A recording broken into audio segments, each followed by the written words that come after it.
Halo, apa kabar anak ibu semuanya? Ketemu lagi kita dalam pelajaran fisika, yang mana pada pagi ini kita akan membahas materi tentang pengaruh kalor terhadap perubahan wujud zat. Nah, sebelum masuk ke materi, ada beberapa tujuan pembelajaran. Yang pertama, kamu dapat menjelaskan berbagai bentuk perubahan wujud zat. Kemudian kamu dapat memahami proses-proses perubahan wujud zat, dan yang terakhir kamu dapat menganalisis jumlah kalor yang mengalami perubahan wujud zat. Nah, seperti kita ketahui ada 3 jenis wujud zat, ada padat, cair, dan gas. Wujud padat, cair, dan gas akan mengalami perubahan wujud apabila terjadi atau mengalami pengaruh kalor, ya. Seperti di sini kita lihat ada proses perubahan wujud padat menjadi wujud cair, itu dinamakan cair atau melebur. Ada proses wujud cair menjadi wujud gas, itu dinamakan menguap. Sedangkan wujud gas berubah menjadi padat, dia dikatakan mengkristal atau deposisi. Nah, ya begitu juga kebalikannya, ya. Jadi di sini ada 6 jenis perubahan wujud zat terhadap wujud padat, cair, dan gas, yang mana perubahan wujud zat tadi adanya pengaruh kalor, dia baik dia melepas maupun dia proses menerima kalor atau memerlukan kalor. Nah, sebagai contoh di sini perubahan wujud zat yang melepas kalor, di sini ada proses membeku, mengembun, dan mengkristal. Sebagai contoh di sini ada air menjadi es batu, itu berarti membeku dalam artian perubahan wujud zat cair menjadi wujud padat. Itu dia, ya. Contoh lain bisa kamu tambahkan masing-masingnya. Sedangkan untuk proses mengembun di sini ada, kita perhatikan butiran-butiran air, berarti itu artinya mengembun. Proses perubahan wujud gas menjadi wujud cair, sedangkan mengkristal atau deposisi di sini adanya proses perubahan wujud gas menjadi padat. Nah, untuk lebih paham kamu bisa nanti kamu tambahkan masing-masing contoh di luar dari yang sudah ibu berikan. Nah, itu tadi perubahan wujud zat yang melepaskan kalor. Nah, selain melepaskan kalor, tadi ibu katakan zat juga akan mengalami perubahan wujud apabila dia memerlukan kalor, artinya memerlukan panas.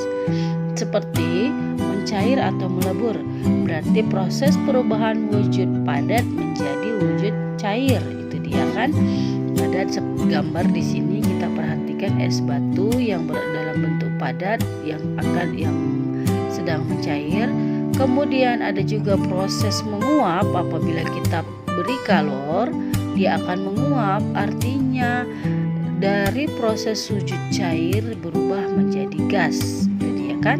Nah, sedangkan ada lagi proses menyublim, apabila dia diberi kalor. Menyublim itu proses dari wujud padat menjadi gas. Menyublim artinya kamper, bisa kamper yang semakin lama semakin habis. Kamper dalam bentuk padat semakin lama semakin habis, dia berubah menjadi gas.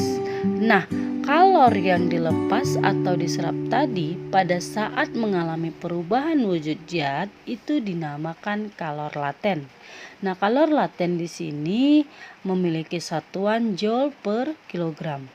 Nah, kalor laten terdiri dari 2, yaitu yang pertama ada namanya kalor lebur atau kalor beku. Nah, untuk kalor lebur simbolnya di sini L. Kita bisa gunakan persamaan untuk kalor lebur, L sama dengan Q per M atau Q sama dengan M kali L, dimana kita ketahui Q ini adalah jumlah kalornya, sedangkan M-nya itu adalah massa, dan L itu adalah kalor lebur. Kalor lebur itu apa? Kalor yang diperlukan oleh suatu satuan zat, suatu satuan massa zat padat untuk mencair atau melebur pada titik leburnya. Nah, titik lebur pada suatu zat ini apa? Titik ketika suatu zat itu melebur, berarti meluruh seluruhnya, kan gitu.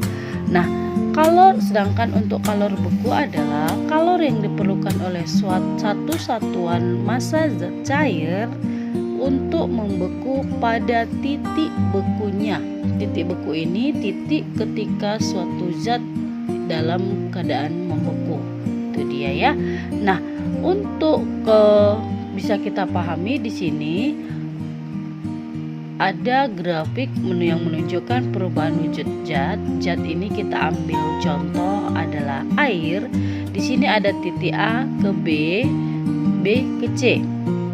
Titik di mana perubahan wujud A ke B itu adalah wujud bendanya, wujud es. Kenapa kita katakan wujud es? Karena suhu yang dia tunjukkan dari titik A, suhunya di bawah 0 derajat, sampai di titik B dia menuju suhunya masih 0 sampai di titik 0 derajat, tetapi di sini wujudnya masih wujud es. Kalau kita perhatikan dia kalau di titik A dia masih berupa wujud es padat, sedangkan di titik B ini ada sebagian sudah berupa cair dan sebagian lagi masih berupa padat, tapi wujudnya masih wujud es ya, wujud es. Sedangkan dari titik B ke titik C itu adalah proses yang namanya proses melebur. Artinya dari wujud es tadi yang di titik B ini kan masih ada es, cair pun dia masih berupa es, padat pun dia berupa es. Jadi di sini di titik B masih berupa es. Nah, kita kasih lagi kalor, kita kasih lagi panas dari titik B ke titik J, ini mengalami yang namanya proses melebur atau mencair, di mana es tadi berubah menjadi air seluruhnya. Jadi sampai di titik C dia sudah tidak lagi berupa es tapi sudah menjadi air, di mana titik lebur es sama dengan titik beku air itu besarnya tetap sama-sama berada pada suhu 0 derajat. Itu dia ya. Kemudian untuk kalor laten yang berikutnya yaitu kalor uap atau sama dengan kalor embun. Nah, kalor uap kita simbolkan dengan U besar ya. Sedangkan tadi kalor lebur kita simbolkan dengan L besar. Nah, untuk rumus matematisnya kalor uap U kita sama dengan Q per M atau Q sama dengan M kali U. U itu kalor uap, Q-nya tetap sama yaitu jumlah kalor, sedangkan M itu massa. Nah, U itu kalor uap. Kalor uap adalah kalor yang diperlukan oleh satu satuan massa zat cair untuk menguap pada titik didihnya. Titik didihnya ini titik ketika suhu zat dalam keadaan mendidih. Sedangkan kalor embun adalah kalor yang diperlukan oleh satu satuan massa gas untuk mengembun pada titik embunnya. Titik embun titik ketika suatu zat sedang mengembun.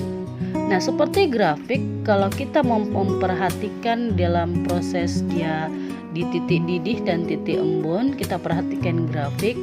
Kalau tadi dari titik A sampai ke titik C itu masih proses melebur, maka dari titik C kalau kita ingat lagi tadi di titik C di sini sudah menjadi air seluruhnya. Kita beri panas, kita beri kalor, maka sampai di titik D kita bisa perhatikan suhu di titik D itu adalah suhu 100 derajat Celcius, yang artinya pada proses C ke D itu masih wujudnya wujud air. Namun kalau kita perhatikan tadi di titik C wujudnya itu hanya berupa air, sampai di D dia wujudnya juga wujud air tapi sudah ada menimbulkan gas dia. Karena apa? Karena sudah mendidih. Nah, dari titik D ke titik E, titik D ke titik E dia di titik D ke titik E merupakan wujud air yang sedang menguap. Berarti dari titik D ke titik E ini ada dua wujud, yaitu air dan uap. Uap itu gas ya. Karena proses dari D ke E ini adalah proses menguap. Titik uap air dan titik embun uap itu berada pada di 100 derajat. Jadi titik D ini masih titik embun uap, masih embunnya yang mau menghasilkan gas ya, masih menghasilkan gas, sedangkan di titik E sudah ada gasnya atau sudah ada uapnya. Itu dia. Jadi bisa kalian perhatikan grafik di grafik berikut untuk bentuk wujud-wujud zat dari suatu benda. Nah, kalau kita perhatikan di sini, tadi kita sudah ketahui dari titik A ke titik B, B ke C, C ke D, D ke E, itu masing-masing wujudnya kita sudah ketahui. Maka bisa kita perhatikan untuk matematisnya, kita perhatikan grafik perubahan wujud zat berikut. Nah, di sini ada dari titik minus ya, titik minus sampai menuju titik di atas 100 derajat. Nah, kalau kita perhatikan di sini dari titik di bawah 0 derajat sampai ke 0, di sini ada mengalami yang namanya perubahan suhu.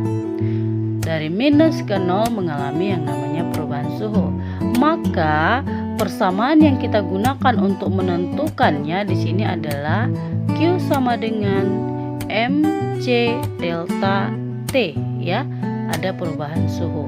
Sedangkan dari 0 ke 0 proses dari B ke C tadi ya, B ke C dari 0 ke 0, di sini tidak ada perubahan suhu, melainkan dia proses melebur.